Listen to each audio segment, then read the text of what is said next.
네, 스마트폰에 유튜브에 들어가시면 검색에서 한국 농수산 TV를 치시면 이렇게 다양한 한국 농수산 TV 영상들이 있습니다. 특히 지금 보실 1등 복숭아 만들기는 클릭해보면 영상이 플레이 되죠. 근데 이 밑에를 누르시면 이쪽에 1등 복숭아 비법 보기라는 사이트를 연결할 수 있는 URL이 있습니다. 이걸 누르시면 이렇게 1등 복숭아 만들기 프로젝트 안희영 강사의 비법 PPT가 이곳에서 만나실 수가 있습니다. 이곳에서 다양한 복숭아에 관련된 동영상들을 보시기 바랍니다. 다음에 복숭아는 뿌리가 되게 낮은 청근성 작물입니다. 대표적인 청근성이에요. 그런 상태에서 스트레스를 엄청나게 많이 받는 작물입니다. 어느 정도까지 받냐면은 만약에 복숭아가 그 태풍에 나무가 꺾여서 우리가 쓰러진 데를 가서 가지 가운데를 보게 되면 있잖아요. 우리가 주관이라고 그러죠. 제일 두꺼운데 그 속에 나무 목질이 만져보면은 말랑말랑 고무처럼 변해 있어요. 고무처럼. 이 목질이 아니에요. 고무예요, 고무. 그래서 그런 걸 봤을 때 얘들이 이런 강풍과 또 가물다가 갑자기 비가 온다던가 여러 가지 스트레스를 받게 되면은 그 세포 속에 있었던 세포질, 액체가 밖으로 조금씩 삐져나와 가지고서 우리가 응고가 된 걸 수지 증상이라고 부릅니다. 수지 병이 아닙니다. 그거는 스트레스성 받는 것입니다. 근데 그것이 점점 5월, 6월, 7월 달, 8월 달까지 뜨겁고 건조하다 보니까 그런 스트레스가 더 심해졌어요. 그러다 보니까 그때 열매가 낙과도 되고 크지도 않고 그러다 보니까 나중에 실제로 우리가 추석 때 전후해 가지고서 복숭아 좋은 물건이 가격이 엄청나게 올라갔습니다. 그렇죠? 그래서 저는 그 복숭아의 경우에 우리가 만생동에서 장원항도 엘바트 품종이 있게 되는데 그걸 저도 많이 심었습니다. 근데 막상 있잖아요. 추석이 지나고 나면은 한 열흘 동안은 과일이 잘 안 팔립니다. 과일이 안 팔려요. 그러면서 비가 오고 추워지기 시작을 하면은 익는 게 끝없이 그냥 천천히 가버려요. 10월 말까지도 갈 때가 많습니다. 그러다 보니까 어떻게 하면은 추석 전에 우리가 보통을 우리가 따졌을 때 9월 1일서부터 익어가지고서 9월 10일에서 15일 정도에 끝나는 그런 중생종 황도계통이 우리가 앞으로 시장을 주도할 걸로 보고 있습니다. 복숭아가 조생종 복숭아가 있잖아요. 조청 같은 데 가면 길에 6월 1일이면은 조생종 복숭아가 깔립니다. 6월 1일부터 시작을 해요. 그래가지고서 7월, 8월 달 그렇게 하면은 엄청나게 많은 복숭아가 만생종까지 되는데 이 조천 쪽은 있잖아요. 주로 조생종에서 중생종까지만 하고 만생종은 없습니다. 거기는. 왜 그러냐면은 대부분 농가들이 복숭아하고 배 농사를 같이 져요. 그러다 보니까 복숭아를 딱 일찍 끝내고 다음에 배에 달라붙기 때문에 거긴 조생, 중생밖에 없습니다. 이 모두싹을 우리는 그냥 어떻게 보면은 유황 제품으로만 알고 있지만 사실은 그렇지가 않습니다. 거꾸로 이거는 미생물 농약이라고 보셔야 됩니다. 미생물 농약. 그래서 여러분들 농약 중에서 포리옥신이 있습니다. 포리옥신. 한농에서 포리옥신 나오고 저쪽 농협 케미컬에서 영일 바이오가 나옵니다. 인삼에서도 많이 쓰고 있고 과수 많이 씁니다. 그래서 전 세계에서 있잖아요. 600가지 되는 농약 물질 중에서 오직 한 가지 영일 바이오 하나만 농약 잔류 검사를 안 해도 된다고 공인을 받았습니다. 그 정도로 안정성이 뛰어납니다. 그러면서 약효가 좋아요. 복숭아에 나올 수 있는 이런 잿빛 무늬병에 대한 거, 또 이런 오갈병이라든가 또 탄저병이라든가 흰가루라든가 그런 걸 다 잡아줘요. 근데 그 공장이 일본에 있는데 일본에 가서 본 그 시설을 그걸 봤을 때는 여기가 규모는 작지만은 똑같은 시설로 지금 배양을 하고 있습니다. 그래서 모두싹 하나에는 있잖아요. 바로 포리옥신이나 영일바이오가 한 봉지 들어있다고 생각을 하시면 됩니다. 거기다가 유황을 아주 미세하게 갈아서 넣기 때문에 살균 효과가 2배가 나오게 되는 것이고, 또 유황에 의해서 있잖아요, 이런 껍질이 미세한 응애에 대한 걸 되게 잘 잡습니다. 응애, 또 그러고서 총체벌레, 의외로 복숭아에는 총체가 그렇게 큰 문제는 안 됩니다. 다만 진딧물이 좀 더 일찍 문제가 되죠. 진딧물도 잘 잡습니다. 그러고서 다른 미세한 해충에 대한 것도 잘 잡기 때문에, 그래서 이 모두싹은 종합적으로 살균 살충을 하는 그렇게 약재가 2가지 성분이 같이 혼합된 약재라고 생각을 하셔야 됩니다. 그래서 강력하다는 것을 꼭 기억을 하셔야 돼요. 특히 배추 뿌리병이 생겼을 때 다시 들어가서 다 누구든지 손을 놓고서 이건 포기해야 되겠다 할 때 모두싹을 관주를 하게 되면은 다시 뿌리가 살아나고, 그래서 정상적인 수확까지도 하는 그러한 약재라는 것을 알아두시기 바랍니다. 그래서 지금 저 앞에도 샘플이 있지만은 요게 가장 기본 제품입니다. 모두싹이요. 그리고 친환경으로 인정을 받은 것이고, 근데 약간 영양 성분은 조금 딸립니다. 방제가는 그냥 다 좋고 이런 생육 촉진을 하게 되는데, 비료 성분을 우리가 좀 더 보강을 해가지고 복숭아가 어느 순간에 이제 얘가 익을 때가 됐다 그러면은 그 전에 한 보름 동안에 급속도로 익어버려요. 이 한 개만 크는 게 아니고 전부 다 똑같이 크려다 보니까 서로 자기한테 영향을 달라고 막 싸우고, 그게 바로 스트레스입니다. 그럴 때 우리가 연면살포나 관주로서 영양 성분이 듬뿍 들어가 있는 이 4종 모두싹을 치시게 되면은 복숭아에 대한 그런 비대 효과가 확실하게 좋습니다. 모양이 약간 찌그러졌던 그런 것들도 전부 다 펴지게 되면서, 그러면서 우리가 이런 물질에 대한 그런 균형 잡힌 공급을 하게 되면은 우리가 복숭아의 당도가 되게 좋아집니다. 그래서 꼭 기억을 하실 게, 초반의 경우, 생육 초반에는 우리가 보통이 모두싹을 하는데 이 성분이 여기는 그대로 다 들어가 있습니다. 여기는 영양 성분을 더 보충을 더 한 것입니다. 그런데 가격은 똑같습니다. 근데 월등히 더 무거워요. 영양 물질이 더 들어가지고. 그래서 제가 볼 때는 봉지를 씌우고 나서 그 씌운 상태에서 우리가 6월 초 밤에 중순 지나가면서 우리가 7월 달로 들어가면서부터는 빨간색 모두싹으로 전환을 시키게 되면은, 그러면은 복숭아가 월등히 더 좋은 물건이 된다는 걸 알려드리겠습니다. 그러고서 땅 부자라는 게, 뭐 다른 사람 옆집이 땅이 많다고 그래서 부러워할 건 없습니다. 우리는 적은 땅, 또 자기가 갖고 있는 땅에서도 이런 모두싹을 우리가 입재로 만든 이 땅부자 입재가 들어가게 되면은 보통 과수원에 한 70평에 한 포 정도가 들어가게 되어 있습니다. 성목 기준해 가지고서 뭐 7주, 8주에 우리가 한 포 정도 10kg 정도 들어가게 되면은 그 성분을 땅에서 계속 간직을 해 가지고 미생물 활동과 광물질을 줘 가지고서 나중에 비대가 될 때까지 그게 성분이 유지가 되면서 있잖아요.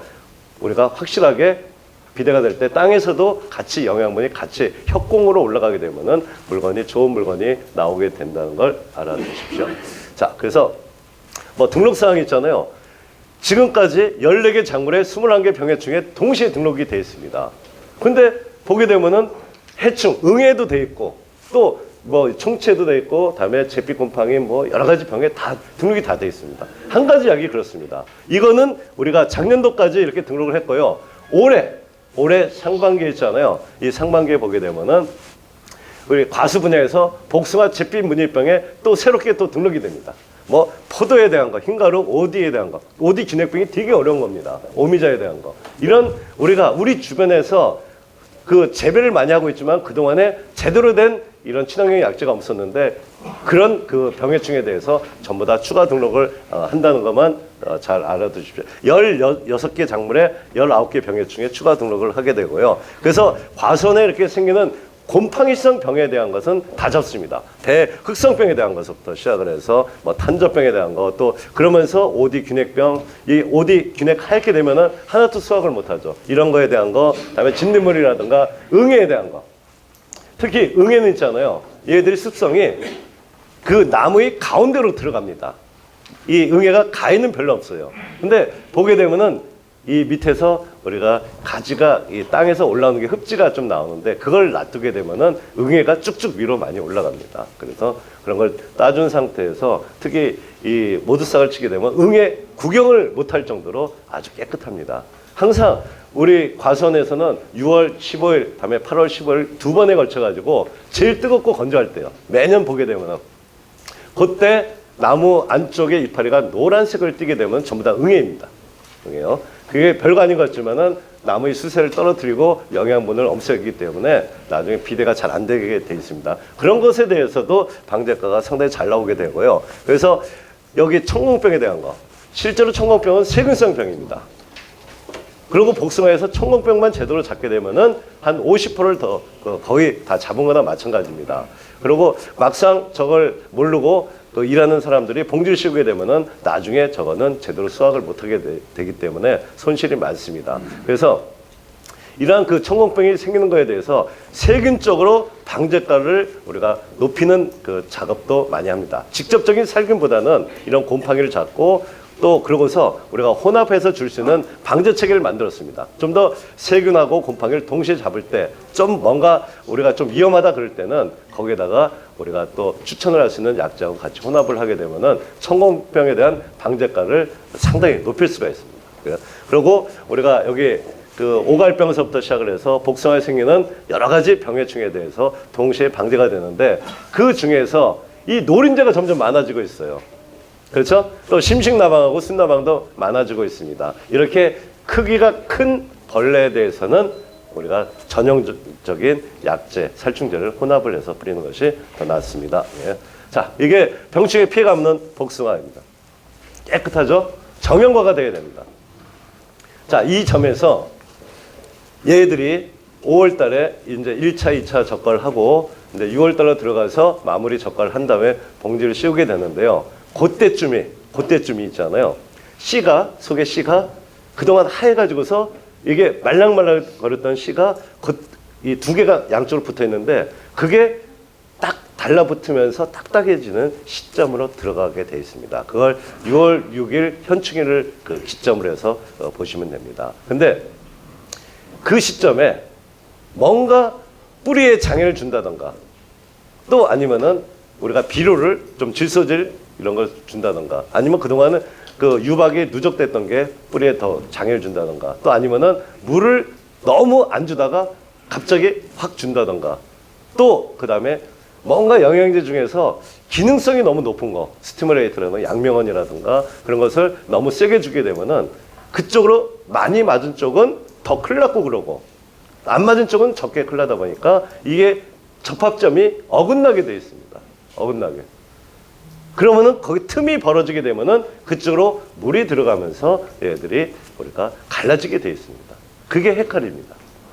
6월 6일에서 6월 25일까지 그 순간에는 우리가 기본 관리는 하되 너무 무리수를 띄워서 관리는 하지 말으셔야 됩니다. 그것만 좀 주의하시면 돼요. 다음에 또 하나 복숭아에서 가장 이게 나쁜 영향을 미치는 것은 유박비료입니다. 유박비료. 복숭아 유박 때문에 거의 망친다고 봐야 됩니다. 특히 어릴 때 심은 지 얼마 되지도 않았는데 그 위에다가 유박비료 가지고서 아주 시커멓게 덮어놓게 되면은 그러면은 그 복숭아는 노랗게 되면서 많이 죽습니다. 이 복숭아는 질소질을 많이 빨아들여요. 그런 상태에서 질소질 비료에 대해서는 견디는 힘이 또 약합니다. 근데 유박은 생각보다는 발효가 덜 된 질소질 탭이라고 보시면 됩니다. 그래서 얘들이 한꺼번에 또 어린 나무에 많이 들어갔을 때는 장애가 심해지면서 뿌리가 나빠진다는 걸 꼭 알으셔야 됩니다. 그리고 또 하나는 있잖아요. 이렇게 시커멓게 덮은 상태에서 흙하고 섞어지지가 않게 되면 있잖아요. 그러면은 얘들이 공기하고 접하게 되면은 산화가 되면서 거기서 독성이 많이 생깁니다. 우리는 그동안 그걸 잘 몰랐죠. 그냥 탭이 보조사업도 나오고 그러니까 덮어주는 게 더 나은 걸로 봤지만은 절대 그러면 안 됩니다. 그래서 얘들이 그 산화가 돼서 독성이 생긴 게 비가 한 이틀 정도 오게 되면은 밑으로 내려가서 뿌리가 많이 망가지게 되는 경우가 되게 많습니다. 그래서 꼭 흙하고 섞어야 되는데요. 아직 어릴 때는 우리가 톱밥이 들어가 있는 축분, 완전히 발효된 거하고 그 위주로서 줘야 되는 것입니다. 그래서 왜 유박 얘기를 강조를 하냐면은 유박이 포대에 딱 그 보게 되면 있잖아요. 미숙 탭이라고 딱 찍혀 나옵니다. 공장에서 충분히 발효가 된 게 아닙니다. 축분 발효 탭이 있잖아요. 그나마 그거는 우리가 교반기 가지고 이 배합을 해서 발효를 어느 정도 시키는데 유박 비료만큼은 공장에서 기름을 짜고 나면은 곧바로 나와가지고서 미생물하고 배합을 해서 급속으로 건조시킨 다음에 찍어내는 것이 유박 비료입니다.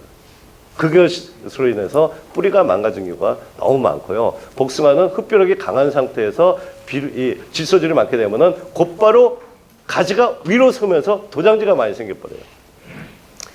도장지가 생기게 되면은 분명히 겨울에 강전정을 해야 돼요. 강전정을 하게 되면은 또 세력이 강해져요.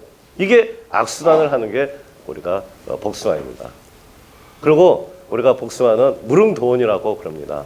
그래서 뭔가 바람이 잘 불어주고 이 부엽토가 쌓이고 물이 고이는 걸 몰라야 되는데 점점 우리가 전국에 다니게 되면은 작업상 평지가 편하기 때문에 평지 쪽으로 많이 흐릅니다. 근데 물이 안 빠지게 되면은 그러면은 그 상태에서 복숭아는 숨을 못 쉬게 되면은 뿌리가 고사 확률이 되게 높은 게 복숭아입니다. 만약에 평지에 심었다고 그럴 경우에는 어떻게 해서든지 비가 올 때 물이 착 빠질 수 있도록 해줘야 됩니다. 간혹 약간의 경사지에서 보게 되면은 물이 있잖아요. 이렇게 한 줄, 두 줄 심었으면은 그 심은 것을 타고서 물길이 넘어가는 데가 있습니다. 그 넘어가는 물길에 있는 나무는 시들시들하다가 많이 죽어버립니다. 자, 거기서 만약에 여러분께서 배수가 안 된다거나 그렇게 약간 시들어서 죽는 게 많다 그럴 때는 그거를 비가 아무리 많이 오고 물에 침수가 되더라도 복숭아가 튼튼하게 클 수 있는 방법이 있습니다. 그것은 뭐냐면은 그런 시점에 있잖아요. 미리 그렇게 뿌리가 뭔가 나빠질 것 같다 그럴 때 있잖아요. 약을 주실 때 거기다가 붕산을 물 한 말에 5g 정도만 넣어가지고 주시면은 절대 시들지가 않습니다. 이따 하면 다시 설명이 있을 겁니다. 그래서 올해 이렇게 탐스럽고 좌우가 정형화가 돼 있고 그러고 나서 우리가 수확하기 전까지 또 떨어지지가 말아야죠. 우리가 황도 같은 거 비바람 태풍 불고 그러면은 막 떨어지는 거 보면 진짜 안타깝습니다. 그리고 또 하나는 이걸 딸 때 있잖아요. 장갑을 끼고 조심하게 딴다고 그러더라도 좀 이따 보면은 시커멓게 변해가지고서 조직이 약해져가지고서 나중에 물러지고 수확을 못하는 경우가 되게 많습니다. 자, 그러면은 복숭아의 경우에 비대 속도도 빠르고 뿌리가 약한 상태가 되는데 이 상태에서 얘들이 제일 필요로 하는 물질은 뭐냐면은 칼슘을 제일 많이 필요로 합니다. 칼슘에 대한 거. 근데 그 칼슘이 온도가 30도가 오르게 되면은 우리가 땅에 손에 대봐가지고 뜨겁다는 느낌이 들게 되면은 그 다음에 땅에서 준 것은 흡수를 못합니다. 그러면은 얘들은 벌써 이파리가 오그라들고 끝에 시커멓게 변하고 그런 장애가 나오고 복숭아 찌그러들고 뭔가 안 좋고 스트레스를 많이 받게 되었어요. 그게 그런 증상이 나오면은 바로 뿌리 쪽에서는 뿌리 끝이 잔뿌리가 갈변하고 있다고 보시면 됩니다. 그래서 그 작년도 그렇지만은 몇 년 동안에 6, 7, 8월 달에 되게 뜨겁고 건조합니다.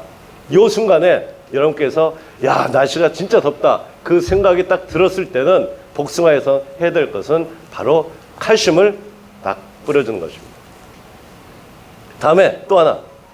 복숭아가 하루가 다르게 쭉쭉 큰다. 야, 잘 큰다. 막 이 봉지가 찢어질 것처럼 그냥 쭉쭉 큰다. 그 느낌이 들었을 때 그 순간에도 칼슘을 주시면은 그러면은 조직이 치밀도가 되게 높아집니다.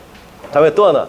야, 복숭아를 좀 더 키워야 되겠다 그래가지고서 NK 추비를 뭐 7월 중순이고 7월 하순에 좀 준다. 만약에 내가 내일 NK를 좀 주던가 물에다가 아메산 액비를 타서 좀 넣어주고 싶다. 그러면은 바로 하루 전날에 저녁 때 칼슘하고 잿빛 무늬가 됐던 탄저병 약을 넣어가지고서 뿌린 다음에 그 다음날에 추비를 주면은 복숭아에 무름 증상이 없습니다. 그렇게만 좀 알으시고 또 들어가겠습니다. 자, 이거 장원 황도의 모습입니다. 지금 요 한 개의 무게는 거의 한 700g 정도 나옵니다. 700g이고요. 이거는 실제 제가 지금 충남 홍성에서 재배한 그 모습입니다. 이게. 자, 그래서 이렇게 품질은 더 올리고 장애는 확실히 줄이는 그 유황농법이라고 그랬습니다. 그래서 아까 유황을 다량 성분이라고 그랬어요. 지금 요 최근에 그 저쪽 무안에 가시게 되면 있잖아요. 거기서는 식당에서 식사가 끝나면 후식으로 과일이 나오는 게 아니고 양파가 나옵니다. 쟁반에다가 양파하고 칼이 나와요. 그런데 맛이 당도가 되게 좋습니다.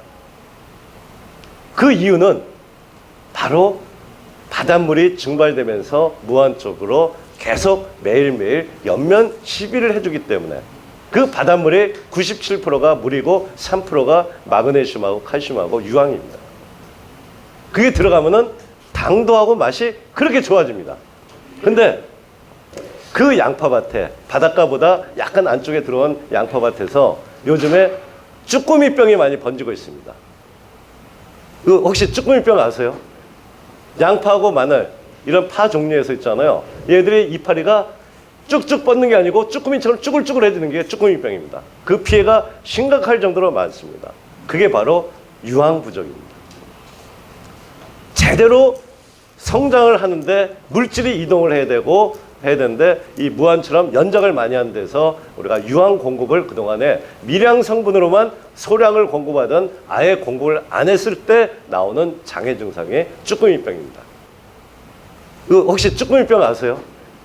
양파하고 마늘 이런 파 종류에서 있잖아요. 얘들이 이파리가 쭉쭉 뻗는 게 아니고 쭈꾸미처럼 쭈글쭈글해지는 게 쭈꾸미병입니다. 그 피해가 심각할 정도로 많습니다.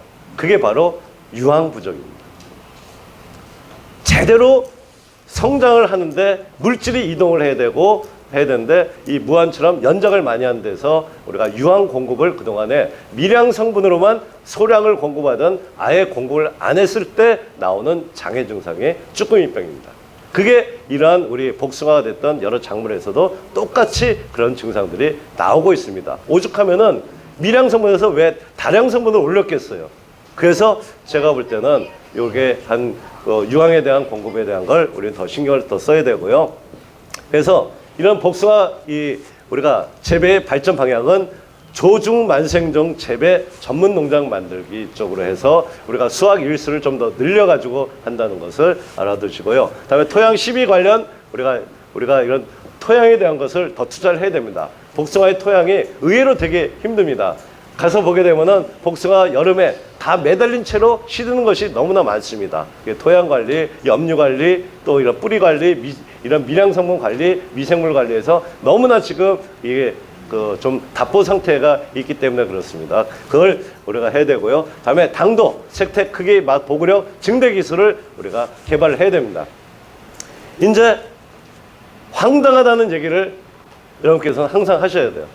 황이 투입되면은 당이 올라갑니다.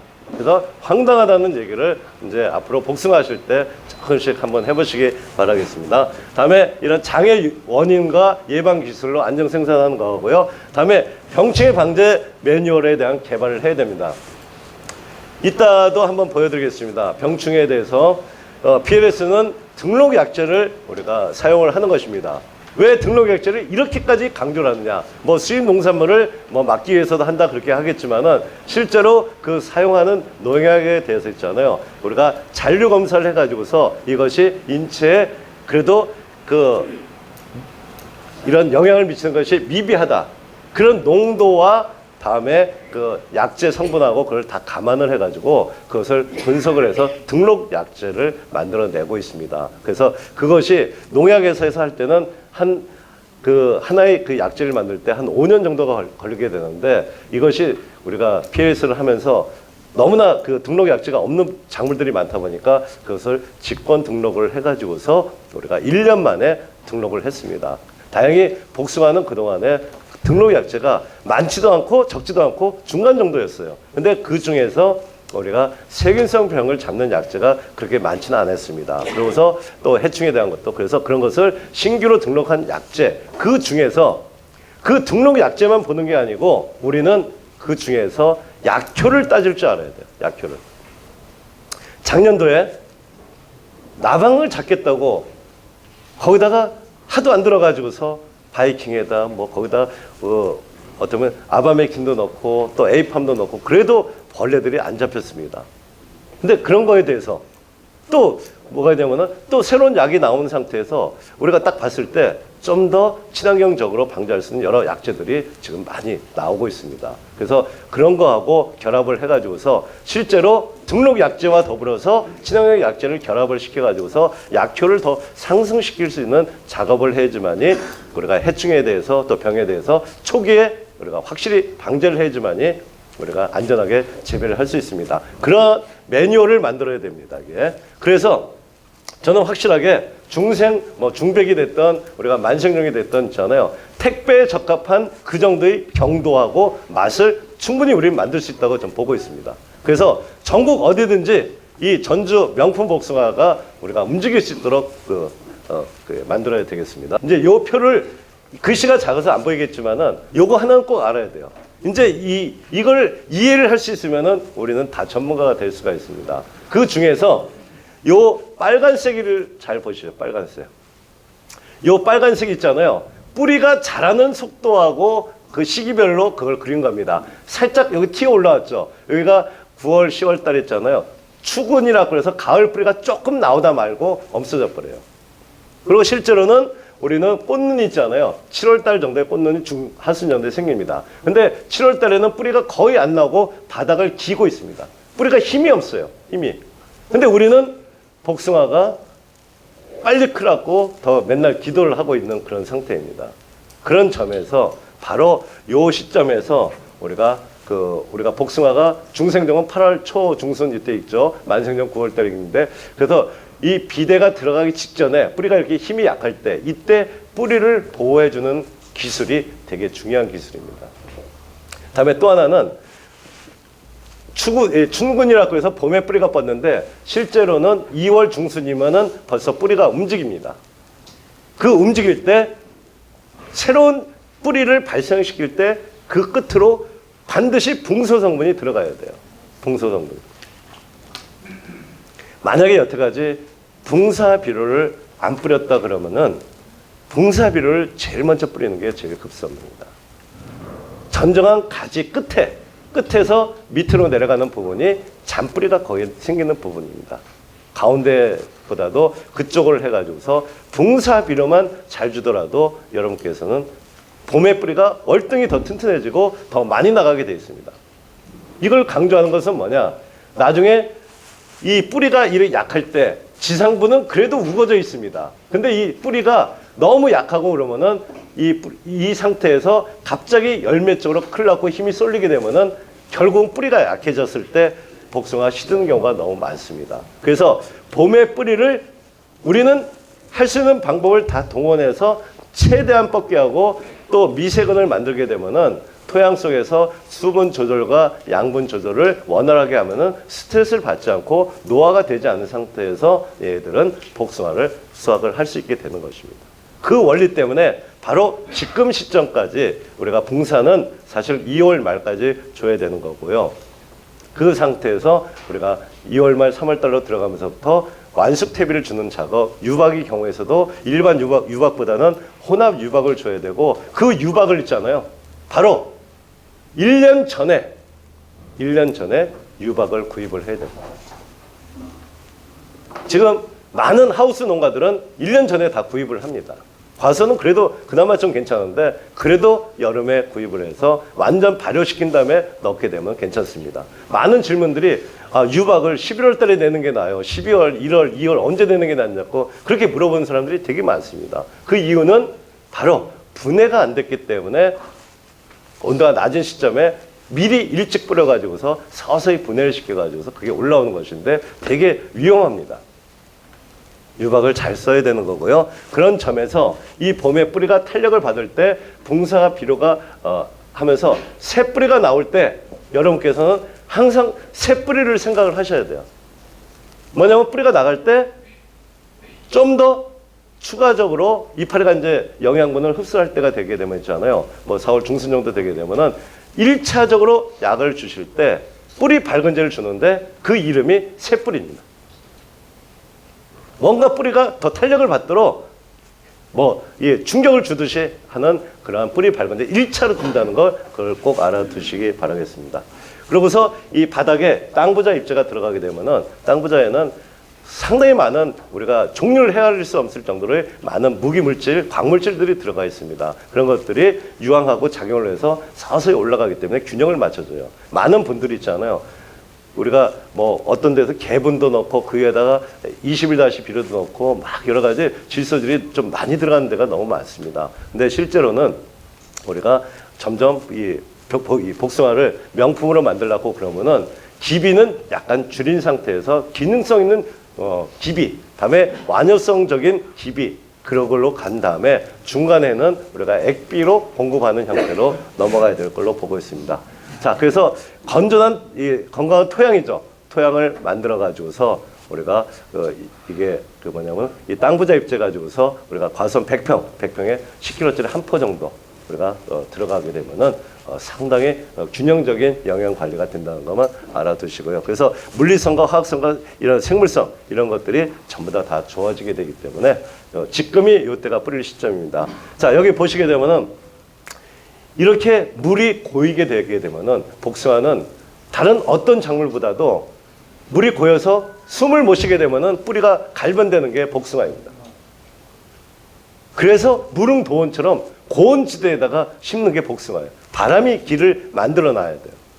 그래서 정 이렇게 안 될 때는 우리가 평상시에는 우리가 너무 이 골이 깊어도 일하기가 되게 힘듭니다. 그렇지만은 비가 좀 많이 올 것 같다 그럴 때는 관리기 구글기 가지고서 물을 뚫고 절대 이 한 줄 한 줄 보면은 약간이 두둑처럼 돼 가지고서 물이 나무 사이에 고이지 않고 흘러서 가운데로 고이게 해줘야 됩니다.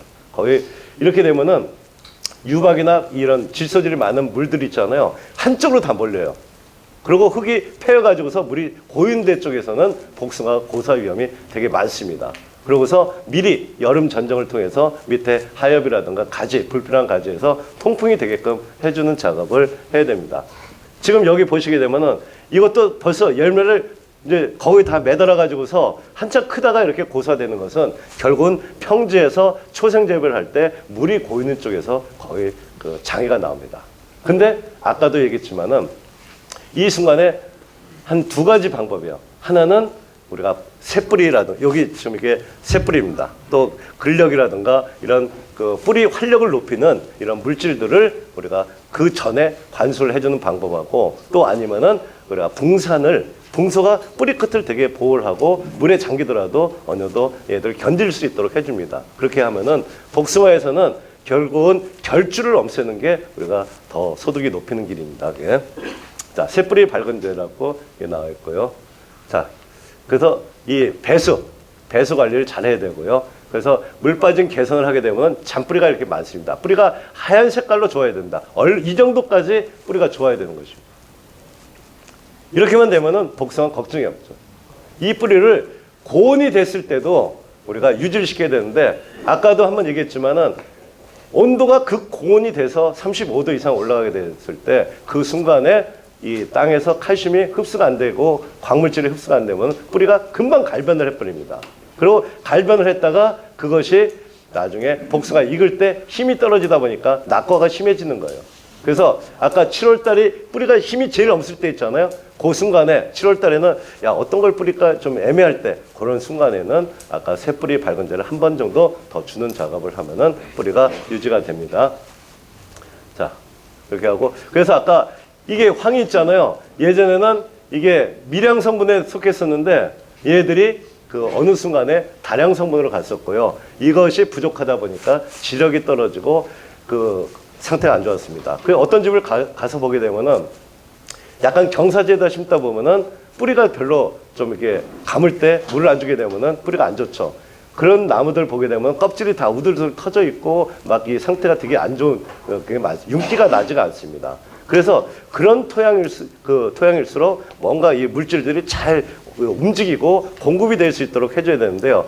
그러한 물질이 없는 상태에서 저녁 햇빛까지 받게 되면은 이 가지 속의 온도가 한 50도까지 올라갑니다. 그러면 얘들이 속에서 세포가 괴사를 하면서 껍질이 일어나고 열매가 쏟아지게 되는 것입니다.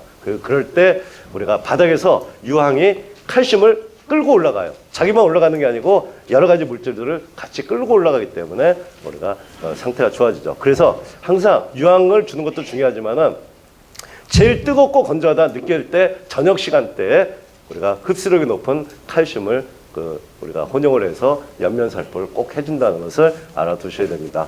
그래서 복숭아 잎의 그 생육 진단을 봐서 상위 잎은 있잖아요. 우리 키보다 조금 더 높은 곳에 있는 이파리들 봤을 때 있잖아요. 뭐 황화되고 뭐 그런 걸 봤을 때는 칼슘 부족이 되게 많고 철분, 붕소, 이 황이 부족할 때, 또 마그네슘 부족할 때, 황이 부족할 때 이런 장애 증상들이 많이 생기게 되는 것입니다. 그래서 우리가 그런 장애들을 하나하나 황으로서 개선을 시킬 수가 있고요. 자, 이제 지금 복숭아에서는 동해 방지는 어느 정도 다 지나가는 걸로 알고 있습니다. 다만 지역에 따라서 어디서는 가을에 복숭아를 심는 경우가 있는데 그렇게 되면은 동해를 진짜 많이 받습니다. 이 복숭아는 3월 15일 정도가 이 묘목을 심는 시점입니다. 자, 그리고 이 피복제를 다 조사를 해보니까 했잖아요. 볏짚으로 한 것이 제일 효과가 좋은 걸로 나옵니다. 볏짚이. 그거만 알아두시고. 특히 이 복숭아는 땅하고 이 닿는 부분, 이 주간이 땅하고 닿는 부분, 거기가 제일 약해요. 거기가 제일 그 냉해를 많이 받기 때문에 그 부분을 볏짚 대고 흙으로 살짝만 올려주는 작업을 하시는 것이 좋습니다. 그래서 만약에 이렇게 그 발화가 불량하다든가 그리고 지난해 이파리가 일찍 떨어져 가지고서 뭔가 꽃눈이 제대로 형성이 안 됐다든가 그래서 조금 뭔가 꽃이 문제가 될 것 같다 그럴 때는 기능성으로 꽃 쪽으로 힘을 쏠려 가지고서 좀 더 발육을 더 할 수 있도록 만들어주는 그 기능을 갖고 있는 성분이 여기서는 알가톤 에코라고 그러는 유기농 자재가 하나 있습니다. 별거 아닌 것 같지만은 이 꽃이 그 능력이 좋게 만드는 그쪽으로 더 쏠려서 뭔가 좋은 꽃을 만드는 그런 기능을 하고 있다는 걸 좀 알아두시고요.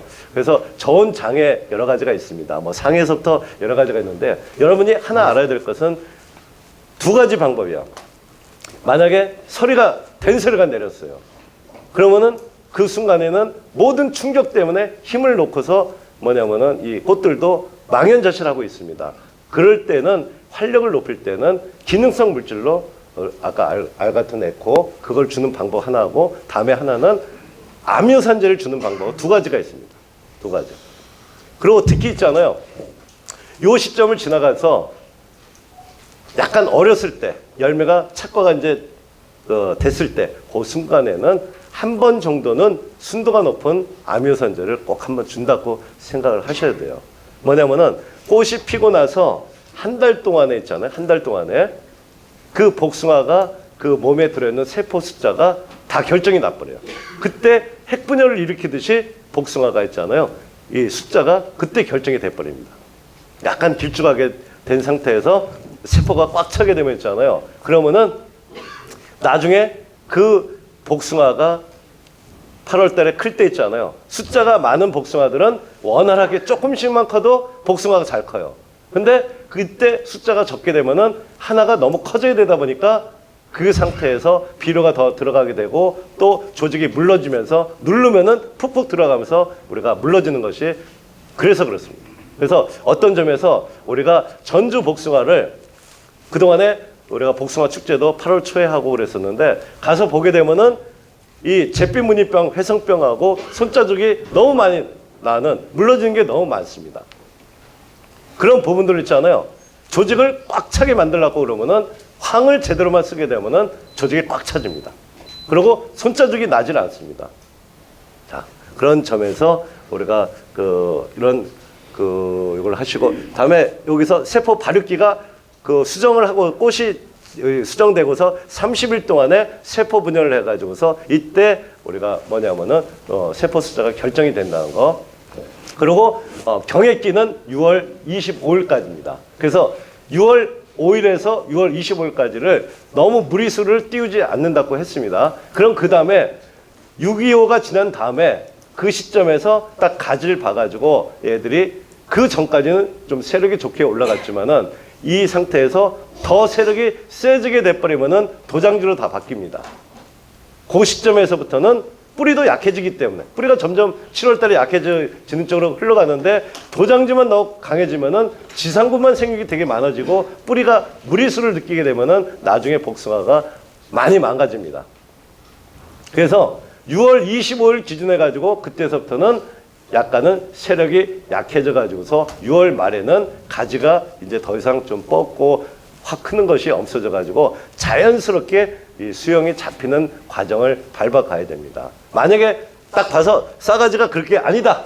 그럴 때는 도장 억제제를 주는 시점을 우리가 6월 25일에서 27일 정도. 그 다음에 그걸 한 번으로 안 될 때는 5일 간격으로 2번을 줘가지고 확실하게 도장을 억제시켜 놔야 됩니다.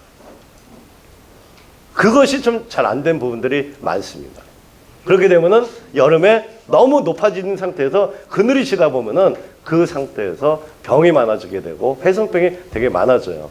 참 안타까운 일은 하나가 뭐가 있냐면은 저쪽 순천 농협을 가면은 그 순천시 전체에 농협이 다 통합이 돼가지고 한 개의 농협이에요. 근데 거기에 이런 그 미생물도 발효하고 영양제를 만드는 공장까지 갖고 있어요. 그러다 보니까 거기서 아미노산 영양제를 많이 만들어요.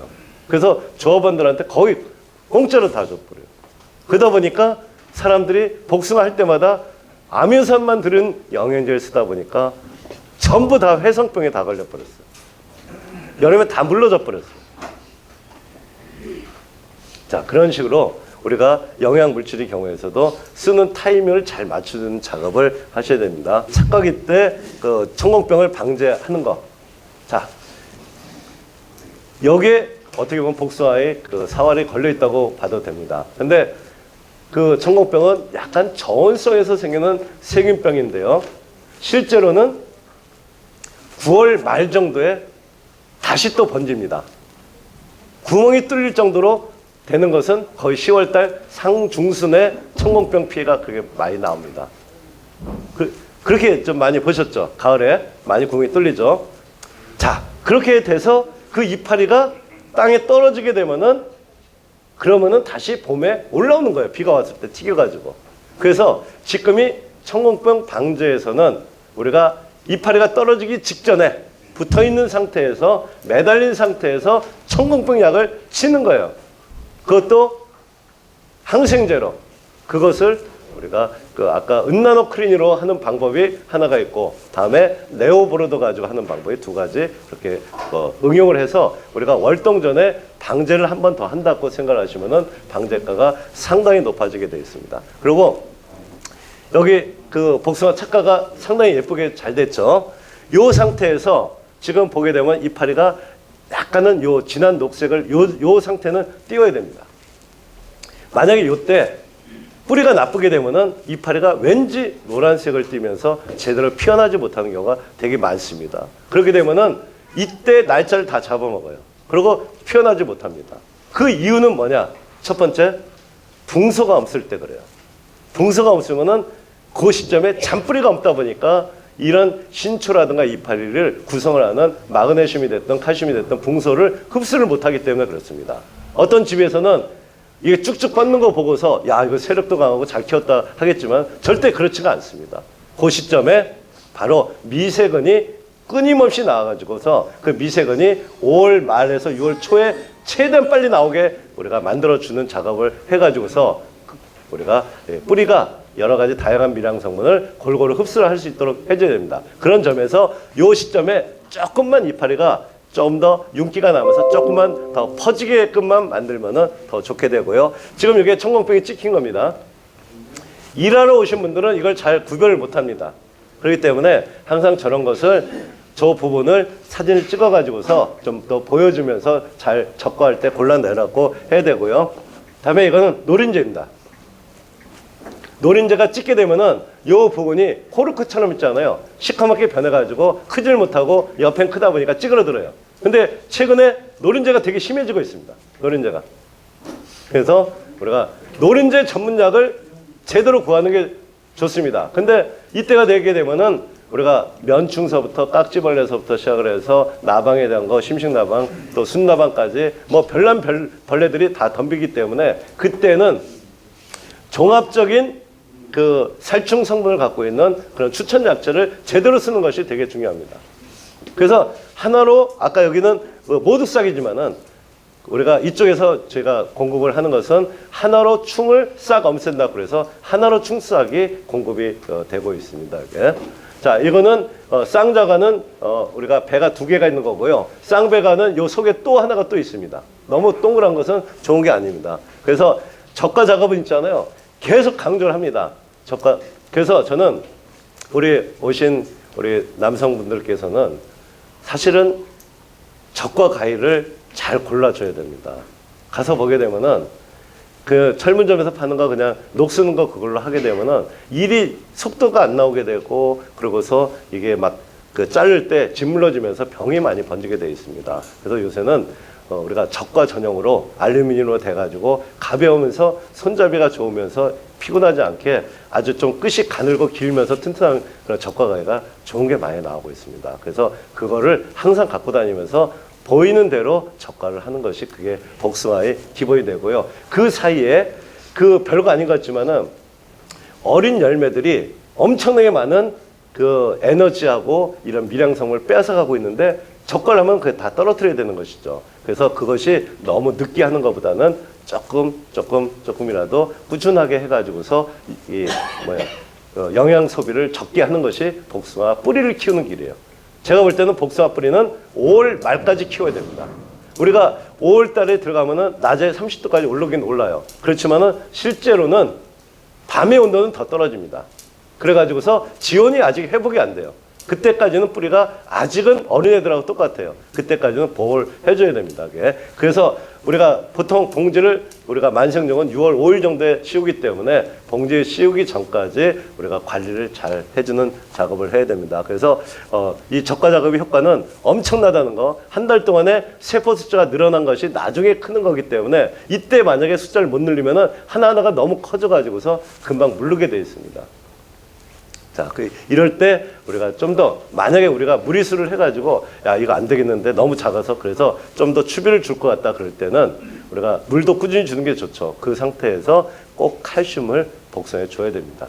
세포에 칼슘이 들어가서 세포벽을 튼튼하게 만들어야 돼요. 그런 점에서 볼 때 있잖아요. 앞으로는 여러분께서도 이제 그 칼슘 아무거나 그 농협 가서 재봉 씨한테 칼슘 아무거나 줘 그렇게 하는 게 아니고 칼슘 중에서도 우리가 밀가루처럼 되어 있는 거 그거는 효과 떨어집니다. 액상도 그렇고 사실은 입상으로 된 게 효과는 제일 좋습니다. 또 뭐가 있냐면 그 대유에서 나오는 업그레이드 칼이 있고 그거는 구연산 칼슘입니다. 또 질산태가 있고 초산태가 있는데 실제로는 초산태 칼슘이 제일 좋습니다. 우리가 똑같은 걸 뿌리더라도 있잖아요. 명품을 만들기 위해서는 최상품을 만들어내야 돼요. 그러면서 가격을 비교해서 또 저렴한 걸 또 구하는 거고요. 이 복숭아 이렇게 날씨가 뜨거워진다 그럴 때는 제가 볼 때는 이 복숭아 스트레스를 안 받고 세력을 유지할 수 있는 것은 가장 정품이 칼슘을 제대로 흡수력이 높게끔 저녁 때 줘서 밤새 흡수를 시키는 것이 그게 제일 좋은 방법인 걸로 저는 보고 있습니다. 자, 그래서 봉지 씌우는 작업도 하게 되고요. 다음에 오갈병에 대한 거. 오갈병은 곰팡이성 하얗게 곰팡이가 많이 핍니다. 매년 5월 5일 날 어린이날에 거의 표시가 나는데요. 실제로 더 일찍 번집니다. 그래서 이것도 황이 천적입니다. 황을 뿌리면은 거의 없어집니다. 그래서 그동안에 우리가 쿠무로스하고 우리가 이런 그 황제를 뿌렸는데요. 근데 일반 우리가 황소독을 하게 되면은 좀 일이 번거롭다 보니까 안 하는 경우가 있고 그러면서 이 쿠무로스나 이런 약재들 있잖아요. 유황으로 된 농약의 경우에 취급이 되게 엄격해지면서 아예 생산을 포기하는 쪽으로 흐르다 보니까 좀 더 이 황에 대한 것을 모두싹으로 대체하면은 이건 충분히 막을 수 있습니다. 그래서 저 모두싹 있잖아요. 발화가 되기 전에 3월 한 25일 정도 이때까지 있잖아요. 우리가 약해나 그런 게 없기 때문에 250배로 해가지고서 나무에다가 골고루 주게 되면은 그러면은 이런 예방 효과 되게 좋습니다. 자, 그런 상태에서 우리가 나중에 우리가 한 번을 더 뿌리게 되죠. 그래서 우리가 복숭아 농사를 지을 때 예전에는 안트라콜을 많이 썼습니다. 그게 안트라콜이 주가 되는 약재가 아니고 우리가 청국병 약을 줄 때 거기다 안트라콜을 넣어서 주게 되면은 기왕에 곰팡이도 잡고 세균을 같이 동시에 잡으면서 물러지는 걸 방지하기 때문에 방제 효과가 더 많이 나오게 되기 때문에 그 안트라콜 또 망코질을 많이 썼죠. 그게 다 유황이에요. 똑같은 유황입니다. 근데 저희는 또 방성균을 대량으로 배양을 해가지고서 항균력을 더 높인 그런 물질로 같이 혼합을 했기 때문에 방제가가 상당히 잘 나오게 됐습니다. 그래서 쉽게 곰팡이성이 생기는 거, 그 흑반병이라고 있어요. 흑색 반점이에요. 또 흑성병은 흑색 별명으로 점이 더 작게 찍히는 흑성병이 있고, 다음에 잿빛 무늬병이 있고, 또 다음에 잿빛 곰팡이병도 있습니다. 다음에 푸른 곰팡이도 있고, 검은 곰팡이도 있고, 탄저병도 있고, 그런 모든 것을 이 모두싹이 다 잡아줍니다. 자, 진드물에 대한 것도 방제가 되게 좋습니다. 그래서 진드물에 대해서 항상 5월 달에는 여러분들 복숭아를 재배를 하면은 진드물 때문에 고민을 많이 할 겁니다. 그 중에서 그 한농에서 세티스가 나옵니다. 세티스. 세티스는 뿌리면은 하루나 이틀 정도 움직여요. 그 대신 흡죽을 못 합니다. 그러면은 이거 약이 별거 아니다 그렇게 생각을 하겠지만은 실제로는 가장 좋은 약재입니다. 지금 상태에서는 가장 오래 가면서 가장 저항성이 생긴 것을 다 잡아주고 오래 가요. 그래서 세티스고, 그 세티스를 좀 더 뭐냐면은 농축을 해서 더 작은 병으로 만든 게 그게 헥사곤입니다. 그래서 고계통하고 다음에 또 하나는 트랜스폼이라고 있어요. 트랜스폼이나 힘센이나 거의 똑같은 약인데 그 같은 성분인데 그 중에서도 힘센이 좀 약성분이 더 월등히 더 많이 들어가 있습니다. 그래서 이 성분 있잖아요. 뿌렸다 하면은 맞는 순간에 시커멓게 돼서 떨어져 버려요. 그래서 만약에 복숭아에 진드물이 보인다, 새순이 오글거린다 그러면은 먼저 힘센을 딱 뿌려가지고서 떨어뜨린 다음에 그래도 조금씩은 안 묻은데 살아남거든요. 그것을 이런 저항성 진드물까지 오랫동안 못 나오게 만드는 세티스를 두 번째 뿌리게 되면은 진드물은 걱정을 안 합니다. 그 정도로 잘 듣게 되어 있습니다. 자, 마그네슘 부족 증상이요. 약간 사실은 제가 이렇게 마그네슘을 했지만은 마그네슘의 전형적인 증상은 짝대기가 더 갈색으로 더 진하게 나와야 됩니다. 그래서 이것은 복합적으로 철분도 그렇고 또 마그네슘, 아연도 부족한 걸로 보입니다. 그래서 이럴 때 여기 기능성 마그네슘 혼합제인 REM이라는 게 하나 있어요. REM. 그런 걸 혼합을 해주시면은 이파리가 더 두꺼워지면서 윤기가 나 있습니다. 그래서 저는 사실은 복숭아에서 요 시점을 주목을 하는 거예요. 요 시점을. 요때가 어떻게 보면은 봉지를 씌우고 곧바로 이제 6월 중순 정도가 되는데 요때까지 바로 이런 이파리들을 좀 더 윤기가 나게 만드는 작업을 꼭 해줘야 됩니다. 이때 아직까지 야간 온도가 떨어지면서 그러면서 미량 성분이 못 올라가게 되는 건데요. 그래서 이 시점에 아까 바닥에 땅부자 입자가 들어가게 되면은 이 땅부자 입자에 속해 있는 여러 미량 성분들이 다른 주변의 미량 성분을 이끌고서 위로 올라가다 보니까 요 윗부분이 균형을 맞추면서 윤기가 나면서 딱 펴지는 게 아주 눈에 보일 정도로 좋아집니다. 이게 바로 철분 아연 부족 증상입니다. 이 상태로 이파리가 나와가지고 위쪽에서 가지들은 계속 분지가 되죠.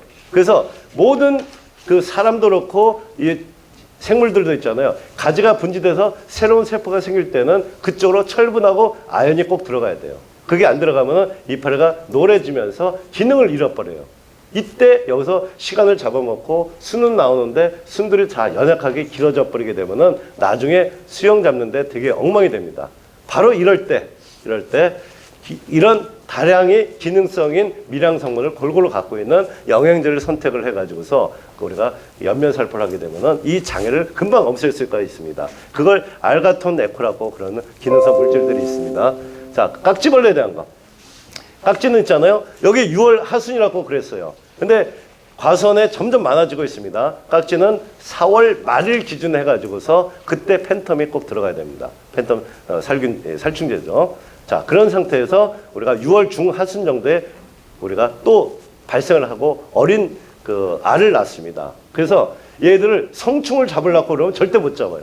껍질이 밀랍으로 덮여 있어가지고 이게 잡지를 못해요. 유충일 때. 그게 이 알을 6월 15일에서 20일 정도에 낳기 때문에 6월 그때 한번 방제를 해야 되고 다음에 8월 말에서 9월 초에 방제를 해서 이 깍지벌레를 잡아야 됩니다.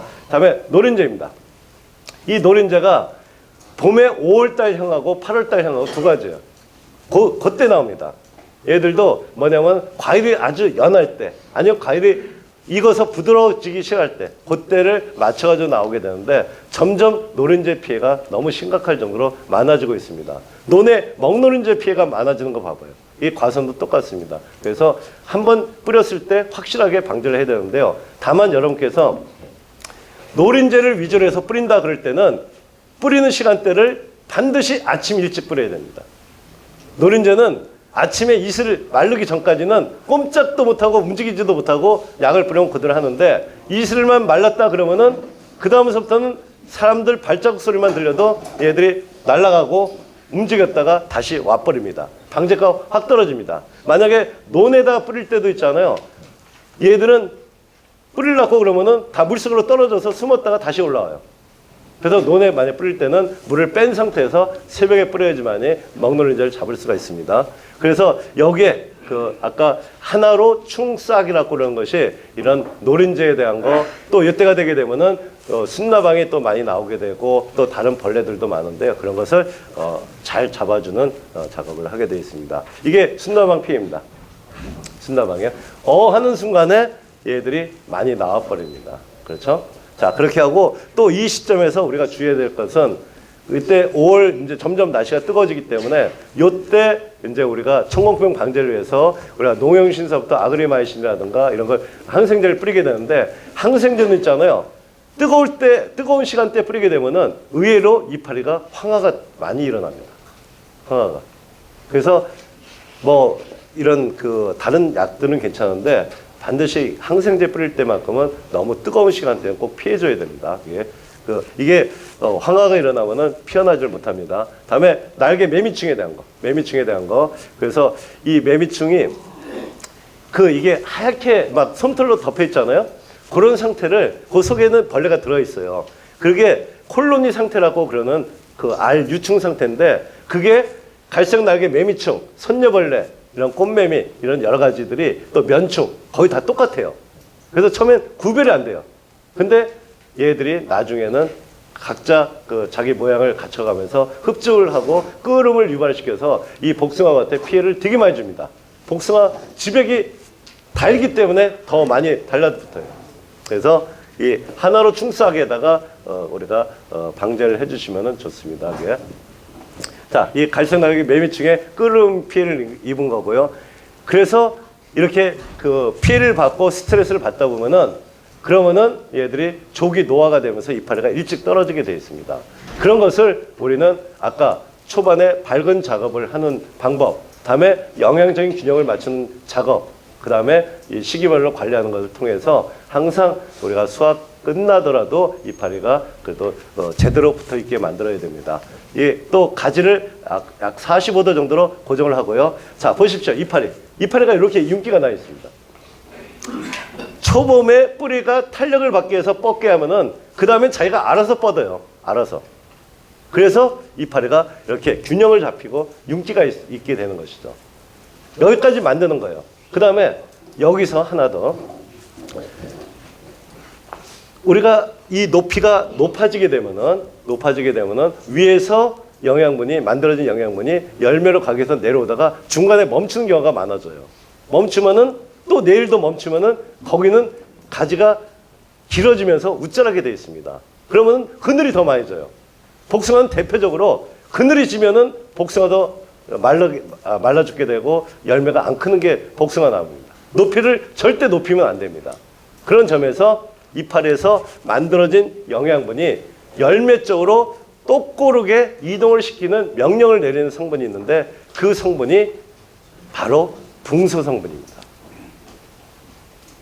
그래서 열매가 크기 직전에 그 시점에 약을 하실 때 물 한 말에 5g 정도의 비율로 연하게 넣어가지고서 주게 되면은 신기할 정도로 여러분께서 적과만 잘 해놨다고 그러면 있잖아요. 열매의 크기가 다 똑같아집니다. 그러면 박스 숫자가 되게 많이 나와요.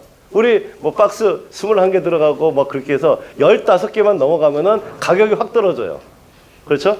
그렇지가 않고 우리가 적과가 잘 된 상태에서 전부 우리가 이파리에 있는 영양분을 열매로 쏠리게 명령을 내리는데 그 명령을 내린 거에 그 붕수가 들어가면은 아주 균등하게 그걸 크기를 똑같이 만들어줍니다. 그래서 전부 다 상품이 된다는 거. 그래서 이걸 보시게 되면은 아까도 제가 복숭아에서 칼슘 쪽을 강조를 많이 했어요.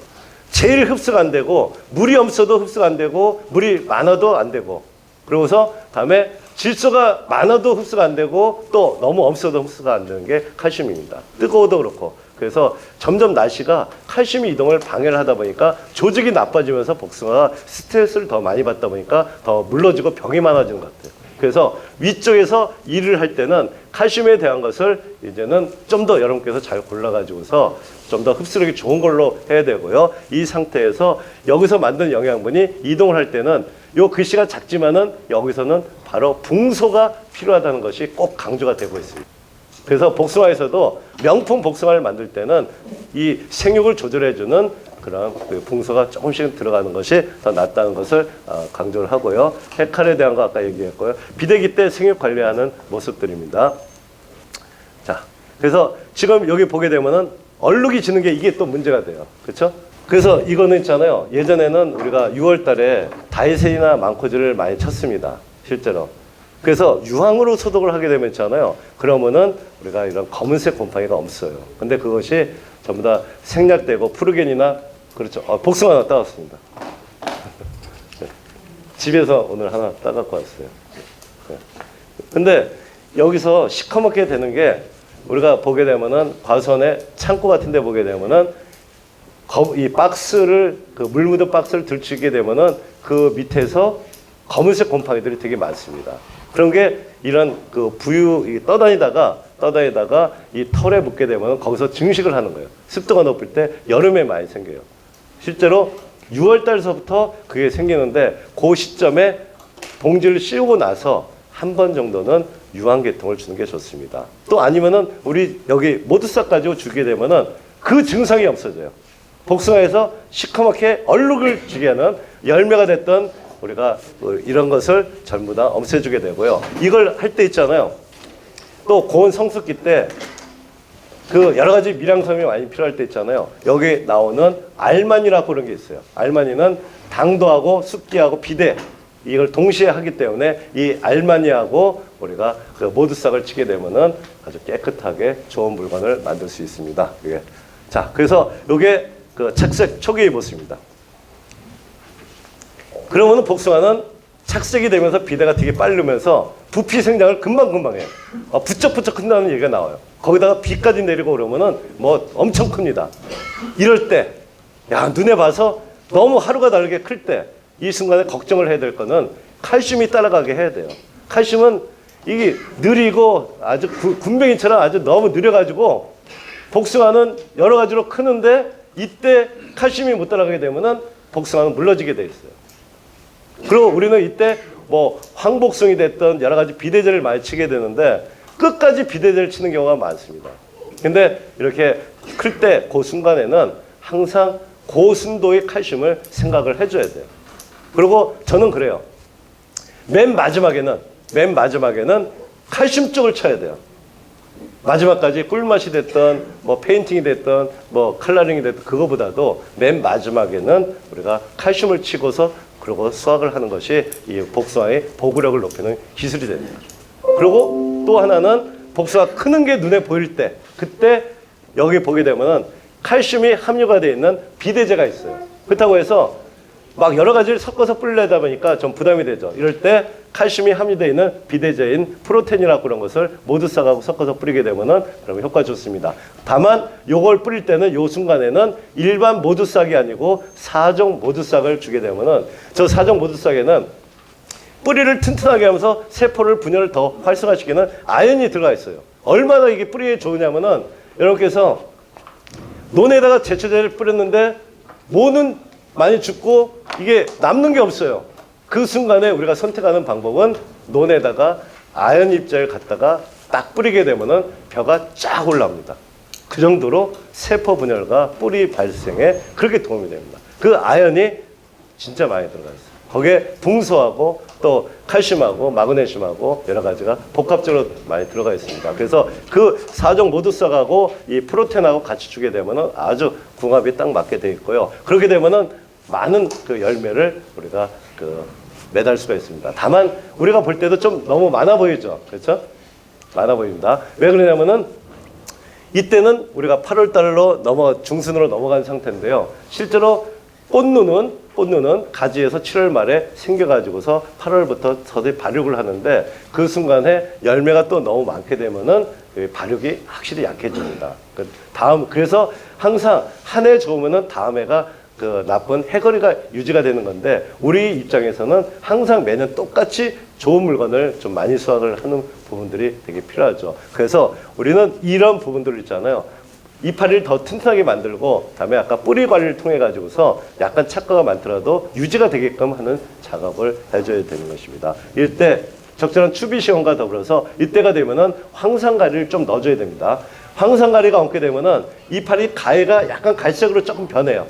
갈색으로 변하는 게 가리 부족입니다. 성숙 비료라고 해서 복숭아에서 당도를 높이고 경도를 높이고 맛을 좋고 착색이 잘 되게 하는 그런 그 가리를 이때 추비를 한 번에 많이 주지 말고 2번 정도에 나눠서 가리 추비가 들어가 줘야 됩니다. 이럴 때 위쪽으로는 우리가 아리스타라고 그러는 영양제가 비대를 확실하게 보장을 하고요. 다음에 성숙시키는 작업을 하고 성숙 전형에는 하이브리드는 당도 증진제입니다. 당도 증진제. 만약에 그동안 복숭아 당도 때문에 고생을 하셨다 그러면은 유황이 들어가면 당도는 1도가 올라갑니다. 여기에다가 또 추가적으로 하이브리드가 들어가면은 한 2도 정도가 더 올라가게 되면은 진짜 이 집 복숭아는 맛있다. 그 느낌을 갖게 될 것입니다. 그러면서 수확용 바구니 또 하고요. 그러면서 뿌리만 좋게 되면은 이렇게 수확전 낙가가 없습니다. 특히 얘들 있잖아요. 이 가지가 꼭지가 짧다 보니까 이게 부피가 크면서 가지 눌린 자리가 생기면서 똑 떨어지는 경우가 많아요. 근데 실제로 이게 여러 개가 너무 많이 떨어진다 그럴 때는 결국은 그건 뿌리가 나쁜 거예요. 뿌리가 전체적으로 유지가 안 된 거고 지상부에 비해서 뿌리가 적으면서 위에가 흔들릴 때마다 스트레스를 받아가지고서 노화 물질이 쌓인 거고 나무가 금방 상하게 되어 있습니다. 그래서 항상 뿌리는 우리가 잘 조절을 해줘야 되고요. 얼룩에 대한 것도 모두싹을 주면은 다 없습니다. 가지 얼룩 다 잡을 수 있습니다. 바람들이도 있잖아요. 아주 이게 속이 그냥 아주 헐거울 정도로 이게 뭐냐면은 내용물이 엉듯이 하는 건데요. 이거는 얘들이 흡비력이 높아가지고서 좀 더 NK 축이나 질소질이 많이 들어간 상태에서 질소질이 확 올라가는데 칼슘이 못 따라가면 이 증상이 다 생깁니다. 칼슘이 못 따라갑니다. 세포가 질소질만 될 때 그래요. 그래서 이때는 프로텐이라든가 아니면 아리캡이라든가 칼슘이 25% 붕소 2% 이렇게 붕소하고 칼슘이 같이 들어있는 기능성 있는 걸 쓰는 것이 효과가 좋고요. 다음 이상 편습가는 한쪽만 익어버려요. 이것도 질소가 많을 때 있잖아요. 우리가 경우에 따라서는 질소가 있는 NK 복비도 주고 그러는데 비가 딱 와버렸어요. 그러면은 물에 더 잘 녹는 게 질소질이에요. 질소질이 땅에 깔리게 되면 순간적으로 이런 여러 미량 성분 그 중에서 칼슘하고 붕소가 흡수를 방해를 시켜버려요. 그러면은 특히 붕소가 못 올라가고 그러면은 생육 조절을 못 해줍니다. 그러면서 한쪽만 있게 되고 장애가 나오게 돼 있어요. 그래서 이런 것들도 우리가 붕소 칼슘 섞인 걸 주게 되면 되고요. 다음에 이런 것도 영양분이 이상 분배 이상으로 있잖아. 한쪽만 익어버려요. 한쪽만. 이게 의외로 되게 많습니다. 전주 복숭아에 여름에 이게 좀 많이 생겨요. 그래서 이것은 우리가 뿌리가 있잖아요. 뿌리를 딱 우리가 캐봤을 때 굵은 뿌리만 있고 잔뿌리가 없는 포장들이 이렇습니다. 그래서 나무는 굵은 뿌리가 있잖아요. 굵은 뿌리가 질소질을 하고 수분을 2가지만 흡수를 해요. 굵은 뿌리는 나무를 지탱하고 실제로 복숭아의 품질과 생육 관리를 하는 미량 성분들은 전부 잔뿌리가 하게 되는데 이렇게 이게 많이 생긴 포장들은 뽑아보게 되면은 잔뿌리가 없어요. 그렇게 되면은 영양적으로 우리가 균형을 못 이루게 되면서 조직이 한쪽서부터 물러지고 괴사가 일어나게 되는 것입니다. 그래서 이럴 때 아리캡이라든가 이런 게 칼슘이 고농도로 들어가 있어요. 그다음에 열과가 되는 것도 뿌리가 나쁠 때 땅에서 수분 변화가 심하다 보니까 이게 생기는 거고요. 이상 과육이 관련되는 것도 전부 다 질소질 비료 이때 장애가 다 생기는 것입니다. 질소는 올라가는데 칼슘이 못 올라갈 때 이런 다 터지게 되고요. 특히 서쪽 햇빛으로 했잖아요.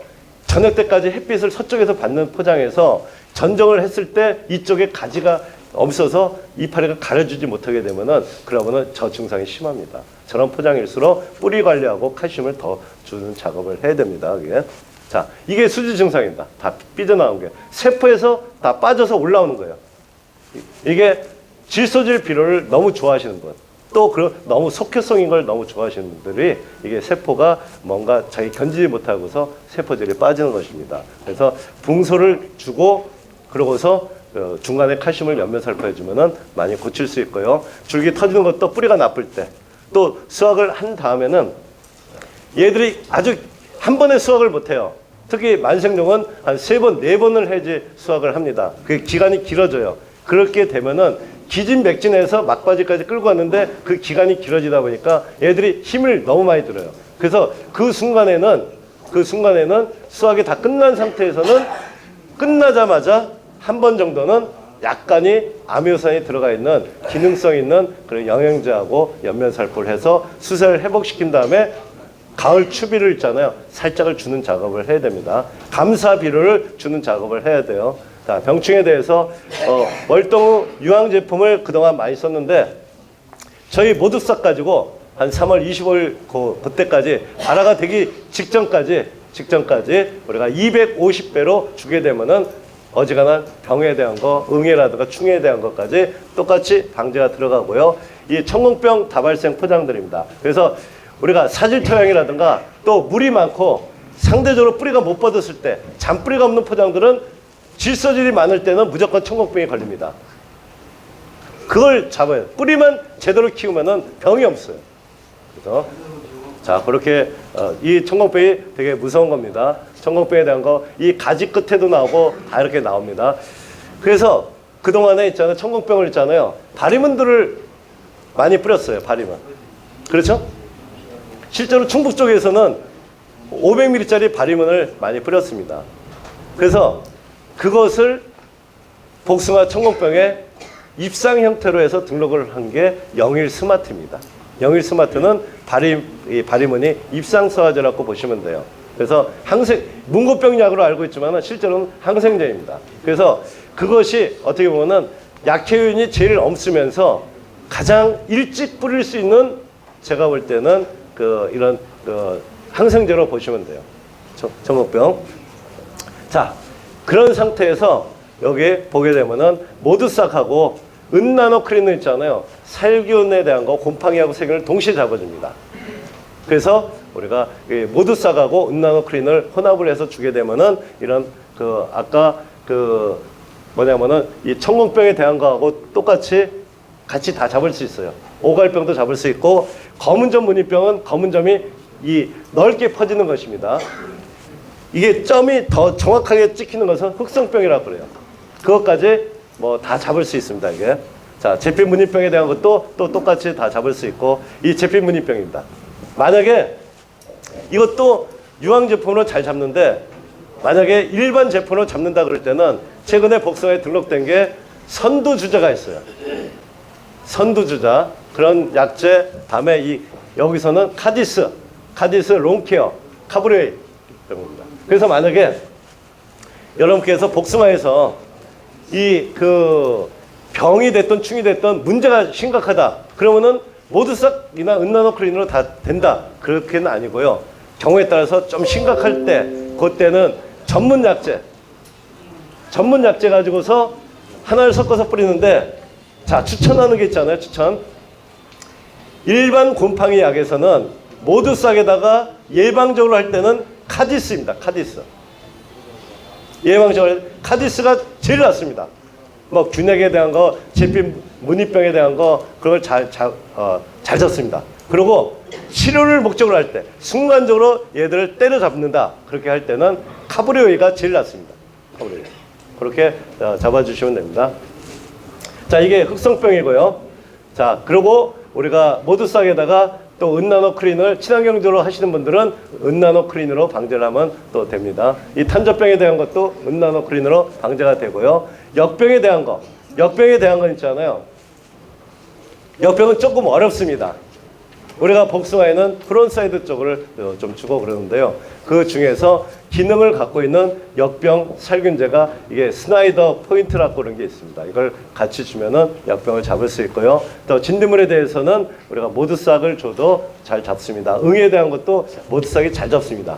다만 응애가 뭔가 방제가 늦어서 심각하다 그럴 때는 여기다가 선캡이 됐던 주음이 됐던 피라니카가 됐던 응애약을 하나를 넣어주는데 선캡 쪽이 잘 듣습니다. 선캡.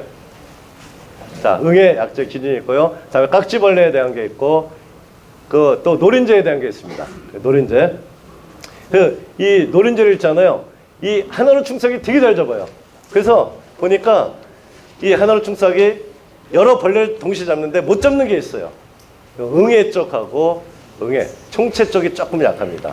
그 말고는 진딧물에서부터 해서 특히 이런 그 노린재하고 나방 쪽을 잘 잡습니다. 나방. 하나로 충삭에 나방 약재, 노린재 약재라고 보시면 됩니다. 그래서 이게 다 노린재 피해 증상들입니다. 그리고 일반 농약을 섞을 때는 우리가 팬텀을 섞으면은 노린재는 그러니까 상당히 잘 잡습니다. 그래서 근데 팬텀 있잖아요.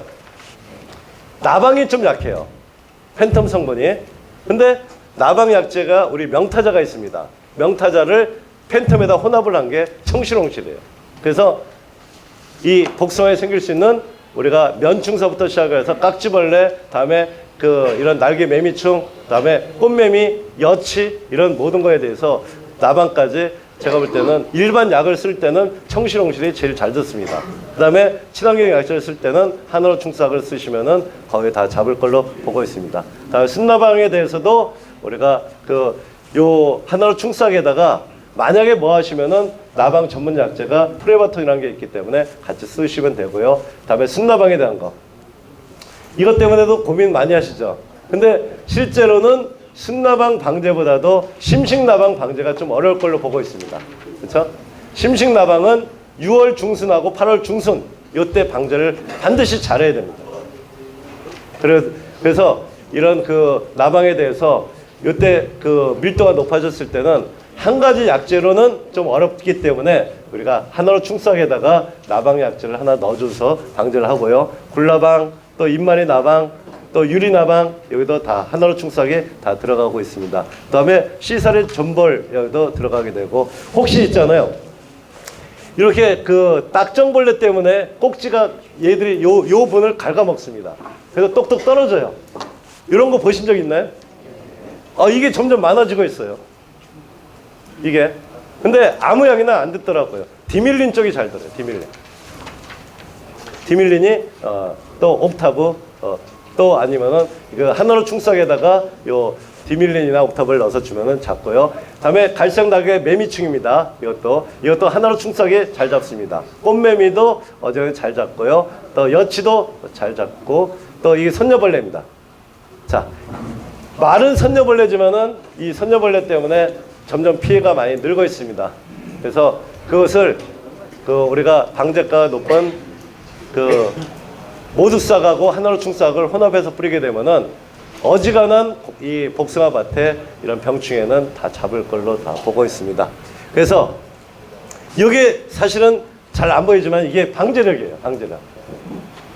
여태까지 설명한 걸 근거로 해가지고서 이렇게 다 만드는 것입니다. 이게 만드는 것입니다. 자, 그래서 요것을 조만간에 다시 좀 더 정리해가지고서 보여드리도록 하겠습니다. 예. 자, 잠깐. 응애로 어떤 걸로 해요? 네? 응애. 응애는 아까 모드싹이 잘 잡아요. 모드싹에다가 선캡이나 그걸 넣어주시면 됩니다. 그 약재 PLS에 대해서 등록 약재만 쓰는 것도 중요하지만은 약효를 높인 게 되게 중요합니다. 이 복숭아에 대해서. 자, 여기서부터 여기 보게 되면 검은점 무늬병 있잖아요. 이거는 곰팡이 때문에 생기는데요. 여기서 봤을 때는 지금 예전에는 안트라콜을 많이 썼습니다. 그래서 요 부분은 있잖아요. 모드싹만 치게 되면은 검은점 무늬는 거의 다 해결이 다 돼요. 그 중요한 게 이 세균 구멍병이 청공병입니다. 청공병 중에서 여기서 볼 때는 제일 약재가 센 것이 일품입니다. 일품이 등록이 돼 있어요. 일품이. 근데 이걸 먼저 치는 것보다 이거는 조금 마지막적으로 줘야 돼요. 그래서 일단은 기본적으로는 농용신 쪽을 한번 먼저 들어가는 게 제일 낫습니다. 농용신 가격도 저렴하기 때문에 알이 농용신 쪽으로 주고 그 상태에서 다음에 아그리마이신 쪽으로 준 다음에 일품 쪽으로 간다. 요 세 가지 가지고서 우리가 모두싹하고 섞어주는 작업, 또 아니면 은나노 크린으로 같이 섞어주는 방법을 통해 가지고서 청공병은 다 방지할 수 있습니다. 이게 보게 되면은 그 똑같은 약인데 회사마다 틀려서 이름이 틀린 게 되게 많습니다. 그 청공병이 종류가 이렇게 많습니다. 그래서 뭐 방검대라든가 여러 가지가 있는데요. 만약에 발화가 되기 전에 친다고 그러면은 우리가 아까 바리문 쪽으로 우리가 여기 보게 되면은 이 바리문 쪽 있잖아요. 좀 보게 되면은 좀 더 안전성이 되게 높습니다. 그래서 바리문을 맨 처음에 치고 다음에 농용신 치고 아그리마이신 다음에 일품 요 4번에 걸쳐서 우리가 잘 조절을 하시게 되면은 청공병은 다 잡을 수 있다는 거 말씀드리고요. 다음에 역병에 대한 것은 우리가 좀 증상을 그렇게 확실히 표현되지는 않습니다. 나무가 시들고 열매가 물러질 때 보게 되면은 예방할 수 있는 건 미리카트하고 후론사이드. 그 중에서 미리카트 말고 후론사이드 쪽으로 하시게 되면은 그러면은 어지간한 다른 병하고 이것을 동시에 방지를 할 수 있고요. 오갈병에 대한 것은 우리가 그냥 오갈병이 있고 잎 오갈병인데 거의 뭐 같이 볼 수 있습니다. 선두주자 이게 카디스고요. 다음에 미소진이라든가 이런 걸 통해서 오갈병을 그동안에 우리는 그동안에 황으로 방지했고 다음에 요 델란으로도 방지하고 그랬었는데요. 이 중에서는 탐실이라든가 이 타로닐이 요때 치게 되면 약간은 좀 장애가 나옵니다. 요거는 오갈병이 생겨 5월 초거든요. 이때는 다코닐 쪽보다는 델란이나 이쪽으로 주는 게 더 낫습니다. 다음에 잿빛 곰팡이는 우리가 생각하는 우리가 복숭아에 피해를 많이 주는 거는 전부 다 잿빛 무늬병입니다. 잿빛 무늬하고 잿빛 곰팡이가 틀립니다. 잿빛 곰팡이는 더 온도가 낮을 때 꽃 쪽에 좀 많이 생겨요. 그래서 잿빛 곰팡이는 거의 생각을 안 해도 돼요. 그 중에 여기 카브리오이가 들어가 있는데 지금까지 복숭아에서 나온 살균제 중에서는 이 카브리오이가 약효는 제일 좋습니다. 일단은 문제가 될 때 같이 혼용을 해서 쓰시면 되고요. 다음에 이 잿빛 무늬가 이 전주 쪽에서는 피해가 되게 많습니다. 그동안에 잿빛 무늬병 약이 그냥 변변치 않게 등록이 됐었는데 그 중에서 우리가 카디스 그리고 머큐리가 되게 강합니다. 또 흰가루까지 생기는 걸 다 막아주죠. 또 벨리스프러스 이런 약제하고 또 미리본이라는 게 약이 되게 이것도 강한 약제입니다. 미리본 이렇게 또 그러고서 스트로비 이런 걸 치게 되면은 이런 약제들은 그 하나를 주게 되더라도 탄저병서부터 이런 잿빛 무늬병 또 흰가루병 동시에 다 방제를 하는 약제로 쓸 수가 있습니다. 이렇게 쉽게 잿빛 무늬병이 종류가 되게 많아졌어요. 많아지고 그 중에서 이런 살림꾼 같은 것도 되게 강력한 그런 잿빛 무늬병을 방제를 하기 때문에 만약에 수확이 하는데 온도가 뜨거워서 잿빛 무늬가 심각할 것 같다 그러면은 이 안전 사용 기준을 지켜서 이런 약제 또 실바코도 또 등록이 돼 있고 실바코를 액상으로 만든 게 선가드입니다. 선가드 그렇게 주는 작업이 괜찮습니다. 또 잿빛 무늬병이 이렇게 종류가 되게 많아졌다는 거. 다음에 탄저병에 대한 것도 좀 만성적인 경우에 탄저병이 그래도 좀 나옵니다. 당도가 높아지면 생기죠. 그 중에 제일 여기서 강력한 것은 여기 프로키온이 카브리오이를 액상으로 만든 겁니다. 일단은 탄저병에 대해서는 프로키온이 제일 강한 약제입니다. 그리고 뭐 보통 그렇게 들어가고요. 자, 그러고서 이 탄저병이 쭉 가죠. 그 다음에 탄저병 쪽으로 살림꾼도 괜찮은 약제고요. 실바코. 어떻게 보면은 탄저병에 대해서는 실바코하고 카브리오이를 교대로 주는 작업을 하고요. 다음에 이 모두싹하고 우리가 실바코나 이런 걸 혼용을 하게 되면은 탄저병에 대한 것은 거의 생기지 않습니다. 자, 또 깍지벌레에 대한 거 쭉 나오는데요. 여기서 날개 노린재에 대해서는 스터네트가 이게 부메랑 쪽입니다. 부메랑. 스터네트. 아니 여기서 보게 되면은 청실홍실 쪽을 주게 되면은 그 복숭아에서 생기는 벌레에 대한 것은 거의 대부분이 다 방제가 돼요. 그래서 아까 한화로 충사에다가 청실홍실을 섞게 되면은 응애 쪽하고 거의 응애 쪽만 좀 빼놓고선 거의 다 된다고 보시면 돼요. 그래서 응애에 대한 것은 그 대신 모두 싸게 어느 정도 방지를 해주기 때문에 다 할 수 있고요. 다 진드물에 대한 거 아까 얘기했지만은 진드물에 대해서는 힘센이라고 그런 게 여기서는 제일 강력합니다. 힘센 다음에 트랜스폼이 제일 강력하고요. 그래서 모두 싹에다가 하나씩을 혼용을 해주시면은 잡을 수 있습니다. 또 순나방, 나방 때문에 걱정을 많이 하셨죠. 그래서 아까 지금 여기 나와 있는 뭐 멜로플러스나 또 이런 뭐 어바우트나 암메이트 이런 게 있는데 그 중에서 만약에 나방이 잘 안 죽는다 그럴 때는 저항성이 생겼다고 보시면 되고 그저항성에는 이 암메이트 쪽을 쓰시면은 인독사 카브라고 써 있는 걸 쓰게 되면은 그나마 지금 상태에서는 나방이 제일 잘 잡는 게 요 인독사 카브 성분들입니다. 요 성분으로 추가해서 이거하고 하나로 충사하고 섞어서 치게 되면은 거기다가 나방을 뭐 순나방이 됐든 심식나방, 유리나방, 굴나방 다 잘 잡을 수가 있습니다.